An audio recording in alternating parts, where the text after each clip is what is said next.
malgré la réponse sur Koloba, malgré la défense soit disant bah qui est téléphone tout ça bah nini à son téléphone ainsi quand sur TV ça échappatoire héritier ou publier on a volonté na yo ou publier on a volonté na yo alors il faut subir force la loi et à bon donc chouette il faut subir c'est ça to bakangi mutu avant que tinda non que a piocher ba peine na il faut aller canon na jugement. Il faut bengi jugement, il faut samba. Ba nani aza coupable. Mais bango basali yango te batindi directement makala. Ata babimisi libanda zo samba. Héritier wa tawakima. Azana artiste mo baza koni. Akimela wapi. Il faut basambisa bango mibale bayeba likambo ndenge ezali source likambo uteliwa wapi. Je dis c'est ça les musala nango bakangie les lots tout komona ke akei makala ake prison je to benga ngo makala donc on a biso ake ko purger kuna ako purger pour ça innocent ako purger pour a poser ba art ou falaki à répondre nango aza kuna na niveau na ye ne batu basula raye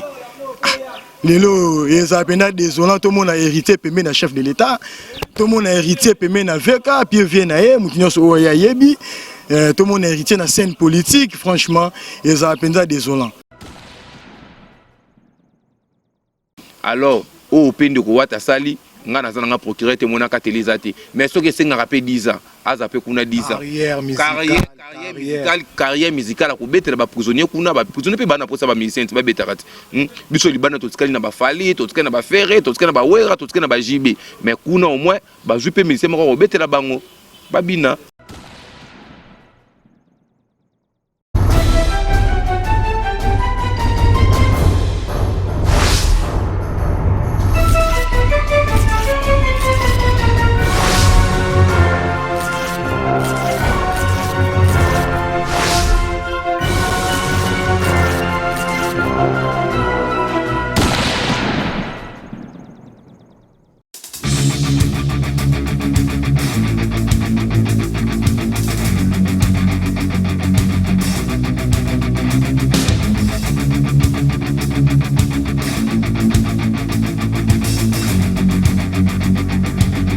maloba nanga eza boya likambo tuso yo kyango kolinga te ka o juger na ndenge na po ya likambo ekomela mutu nyonso veut dire quoi o ekomela héritier wata eza na ngora likambo na ndenge ngape na talelaki ba vidéo wana ndenge na talela malgré tout ezala na ba vidéo mususu o peka héritier wata a filmaki na téléphone na ezala na Snapchat mais na talaki sous quelques vidéos mususu na monaki jeune fille wana atindeli wata vidéo azo se doati atindeli wala kisenzo tona veut dire quoi banini parce que yo moi ça libala otindela mobali mususu vidéo ya nzoto na yo elingela kisani ata yo mouvement batu non bo ça non bo mekano ko deviner non bo imaginer non elingela kisani mais kasi bakangi kaka goga ye moko te bakangi héritier Watanabe bakangi pe na fille wana bon eza bongo il faut bakanga bango mibale na acte o esa nini esalami wana po bango mibale baba fautif na pesi na erreur pa wata te na pesi pe erreur pa fille wana te mais o esalami wana ekozala kaneti ngai na ye na contrôler téléphone na moi sinanga na tala bona moni ba vidéo ya entre moi sinanga na mobali mususu ke bazo passer rapport non ça ni étant que mobile non salani na kozwa pe na mutema ke o nende mutema eswela ngai ana na kozwa pe ba vidéo ana na pibia ngo tant mususu pe koza pe héritier wata ne muta pibia kango te tant mususu pe koza ke moi si na ya mona kango tant mususu mutu mo boye kaka base na e bazala kana ya triquer po na ndenge ke selon logique ne muta raisonner na limite ke wata ko sala makambo wana ye moko azwa exposer nzoto na po nani po a gagner ni ataku rankina na ndemute sala ke wana ezake amisambwisi nde ezate ke abimi maître to yanke to nde nini ezake amisambwisi na minute ezande ke honneur na eza na mabeli sikoyo pona yo na ndenge bakangi héritier na ngonga oyo ndenge tozo sola boye azana prison makala yo siko oroba nini na justice oyo esalami pona artiste na biso héritier Watanabe bon ngai na ndenge namoneli so bakangi mutu avant kotinda ye non ke apioger bapene na ye il faut aleka non na jugement eloko babengi jugement il faut basamba bayeba nani aza coupable mais bango basali yango te batindi directement makala ata babimisi ye libanda azosamba héritier wata akima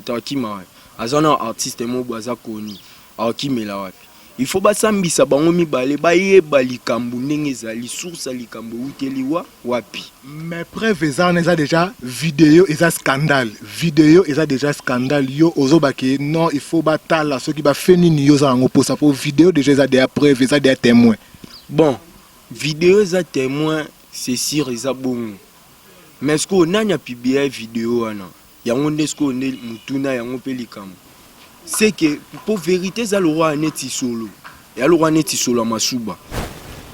ata oboma mindeni otie ba parfum ndeni solo masuba ko bimara na se wana ne pe vérité zali makambu o bango baba no sala na héritier wata baba no sala ngwa cachette ti lelo pe emonani keta e bima na poisa yango bimi na poisa eza problème ya ni héritier ni kama wana mais problème nga faute o nga na pesi vraiment mingi zande et pas moi si wana yo za moi sa libala yo ondi makeba filmer. Tout à l'heure tu quoi apprendre que monsieur héritier Watanabe ba tu peux transférer na prison mais jusque là tu éviter procès na so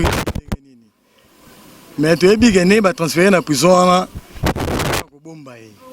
za façon ko bomba e toujours ça ndé justice akende na ngo akena dossier oti na suka pour justice à Congo tu bien ndenge fonctionnera fonctionne toujours na dévolé tu bien très bien ndenge fonctionnera héritier ndenge za na ba relation na e belé ndé ba transférer mbango wana ba kende ko bomba e mais acte ya position wana c'est vraiment regrettable na niveau na e et puis na comportement na e ndenge ba tu nyonso ba zulaka e c'est vraiment regrettable comme on a héritier ko poser ba acte ça bon peut-être ba tu ba monika ka vidéo moko oyo c'est ba vidéo misusu oyo il est quand même na ligne mais et ça là ta page boéti donc apparemment on dirait héritier on dirait le roi ça là on peut gagner quelque chose parce que c'est pas normal héritier na trompe na yé na niveau na yé ne ba tu ba sur la raye lelo eza pena désolant tout le monde a hérité pemé na chef de l'état tout le monde a hérité pemé na VK puis vient na yé mutinyo so ya yebi tout le monde a hérité na scène politique franchement eza pena désolant mais tu bien nga za transférer kuna na prison ba bombier mais dossier to tika ngote to la na ntina suka justice à Congo tu bien très bien surtout toi ba Congo toi ba Kinois tu ba réalité belle justice à Congo ndenge fonctionnera barozo pe ba bombi omolo moboe petit que na okuna beta na mois 2 mois beta na mois 3 mois de façon que moi période oyo eleka comme ça tout ta dossier na bakota na bango pe kuna mais dossier na ye ba komde ko négocier ou que na jugement et comme la négociation au sommet étape wana donc elonge étape ya jugement et quand on étape ya négociation mais et aux alamiers ceux qui ministère ya Jai famille a joué dossier wana et puis ministère public en tout cas bolande a dossier de près pour là pour très désolant comme on a bloqué héritier sali ça parmi la mission on a c'est pour la bango makasi pour on fan na maison mère donc ça n'est ouata na maison mère on c'est pas makasi ça n'est nga longo na zaki toujours na de cœur mais na réalité mabe na comportement na réalité fort d'ailleurs banze moné nyonso zaki na chombo na longo lengo tout na longo lengo nyonso pour continuer en route na li même pas ko yoka sou banze moné.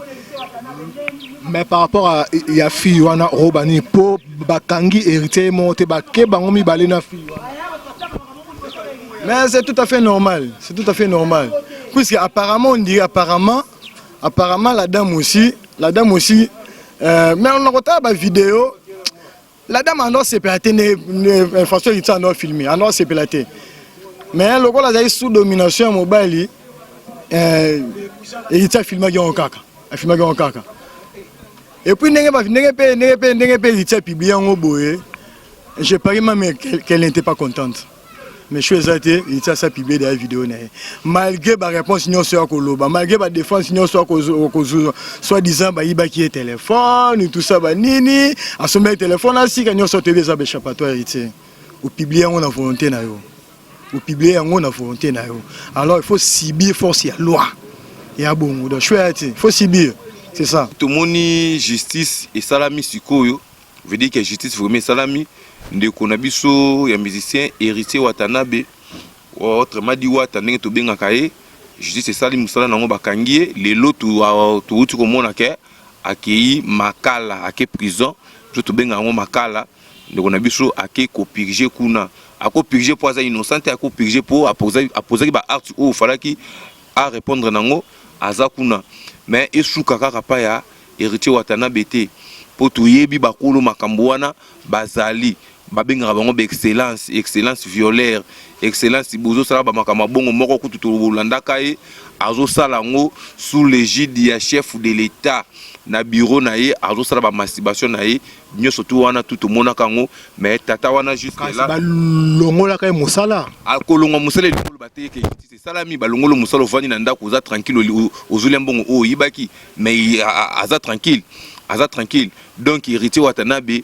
na singi place azala za la calme arozo ba collègue belé ceux qui justice et sali musala nango ceux qui justice est fouiné par le passé bato bongo baza kuna bato bongo bazé belé pour balanda kuna na boloko mais za la justice pe ya mascarate ke bajuika ka héritier ba côté makala ba bombe moi une semaine 2 semaines si mato moni sous libanda poto yoka o appel ya bino pe bato bengaka bo sala très attention. Tu es bien que Bozo Lingabo l'accent moi démocratie ya mascara malgré boyebi na bino démocratie te pas na bino démocratie ça la raté bo Lingabo ça la moi démocratie ya mascara mais tout le monde a vraiment ndeko mwasi wana o andime ko pesa nzoto na yepe héritier Watanabe asungaki ndeko wata te asungi ndeko wata a abuser na ngo a rendre ngo public donc justice c'est ça la musala na ngo ndeko wata mais kasi bake bango mibale. Oui, baké bango mibale c'est tout à fait normal. Veut dire que justice c'est ça dans ça on ba sambité dans ba kati makambuté de fuba yo kapé moi si ba yo kapé mobali ne ba yo ka moi si ba ki mobali oyo par rapport à ba fait ça image ça déjà preuve oui mais qui avait filmé téléphone ezaki ya nani po ngape Nathalie yango plusieurs fois na longoli kutu ba image yango na kamo pe bandeko na biso musu pe bazaka lolendo makasi mais ki mobala ngo pe ya malonga to monité bandeko bonani bolimisa ki mobala malonga e monanité vraiment e monanité na kamo na bogaro mais système netska netité mais justice ça na musala nango esa musala nango normalement toyo kandenge ndenge bakangaka Diomindo Ngala ndenge bakangaka batu belé oyo bakoselaka makambu mais wata bakoseli makambu te ba preuve ezali Diomi abeta 8 ans 9 ans alors au pende ko wata sali ngana zana nga procureur te monaka telezate mais soki senga rapé 10 ans azape kuna 10 ans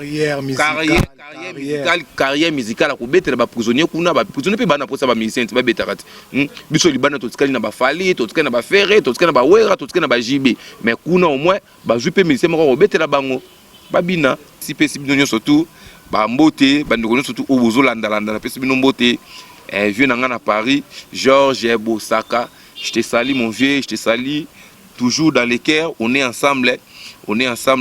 et sans oublier bandeko belé ba mamé belé nebi que Londres Canada kombo fala resengaka to bombi kombo et sans oublier mon grand frère personnel là c'est mon grand frère personnel Ange Akimbe bel homme